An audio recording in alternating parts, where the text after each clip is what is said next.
दोस्तों, ये जो कहानी आज मैं आपको सुनाने वाला हूँ, ये कहानी आपकी ज़िंदगी बदलने की हिम्मत रखती है। बस शर्त यह है कि आपको इस कहानी को थोड़ा ध्यान से सुनना पड़ेगा। तो कहानी है एक हिरन की। एक बार एक हिरन जंगल में पानी की तलाश में घूम रही थी, भटक रही थी इधर से उधर। बहुत प्यास लगी थी उस हिरन को, बहुत देर से भटक रही थी पानी की तलाश में, लेकिन उसे पानी कहीं पर भी नहीं मिल रहा था। थोड़ी देर में जंगल में इधर उधर और भटकने के बाद वो हिरन एक पेड़ के नीचे बैठ जाती है, एक झाड़ के नीचे। तो इतने में उसे पानी की एक नदी की आवाज़ सुनाई देती है। तो हिरन उस झाड़ के नीचे से उठकर फौरन वो पानी की आवाज़ की तरफ आगे बढ़ती है। तो वो जो देखती है उसके सामने एक बड़ी सी नदी। वो जैसे ही उस नदी को देखती है तो बहुत खुश होती है, मानो उसे जैसे डबल से कोई ज़िंदगी ही मिल गई हो। वो फौरन दौड़ते हुए उस नदी के पास जाती है और जैसे ही वो पानी पीने के लिए अपना सर नदी में झुकाती है तो उसकी नज़र अपने राइट में पड़ती है। वो जैसे अपने राइट में देखती है उसे शिकारी नज़र आता है, हाथ में तीर लिए हुए, निशाना तान कर खड़ा हुआ। फिर जैसे ही उस हिरन की नज़र अपने लेफ्ट में पड़ती है तो उसे एक शेर नज़र आता है जंगलों के पीछे। अब हिरन पानी वानी सब भूल जाती है, कुछ भी नहीं रहता उसके दिमाग में, प्यास वगैरह।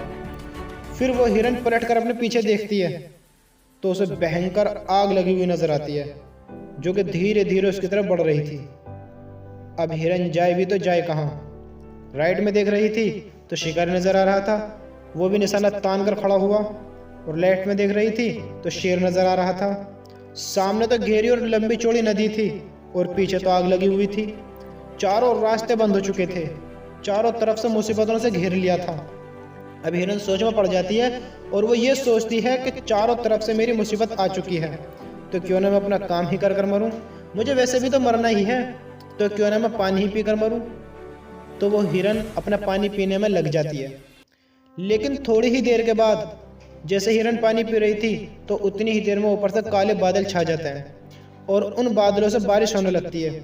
तो वो जो आग थी पीछे भड़कती हुई वो पानी से बुझ जाती है और पानी के कारण शिकारी का निशाना चूक कर शेर को लग जाता है और शेर की नज़र पड़ती है सीधा शिकारी पर, तो शेर शिकारी के पीछे लग जाता है। तो जैसे ही हिरन को पता चलता है, जैसे हिरन पानी पीने के बाद अपना सर ऊपर उठाती है तो वो अपने राइट में देखती है, उसे शिकारी कहीं पर भी नहीं नजर आता।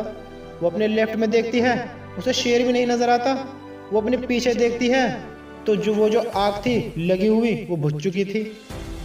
तो दोस्तों, इस स्टोरी से हमें ये सीखने को मिला कि इंसान की ज़िंदगी में प्रॉब्लम आती नहीं है, और जब आती है तो चारों तरफ से आती है, जिस कारण हर इंसान डर जाता है, घबरा जाता है अपनी इन प्रॉब्लम से।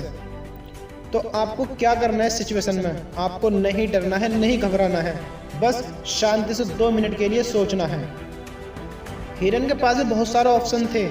हिरन भी ये सारी सिचुएशन को देखने के बाद वो अगर पानी में छिलाक लगा सकती थी या फिर इधर उधर भाग सकती थी, लेकिन उसने शांति से सोचा और वो अपने काम पर लगी रही। वो पानी पीने आई थी और वो पानी ही पीने लगी।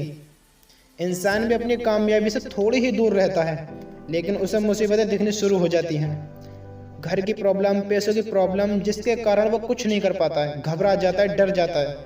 लेकिन आपको नहीं घबराना है, नहीं डरना है, बस आपको अपने काम पर बने रहना है। मेरे दोस्तों, उम्मीद करता हूँ आपको ये कहानी पसंद आई होगी।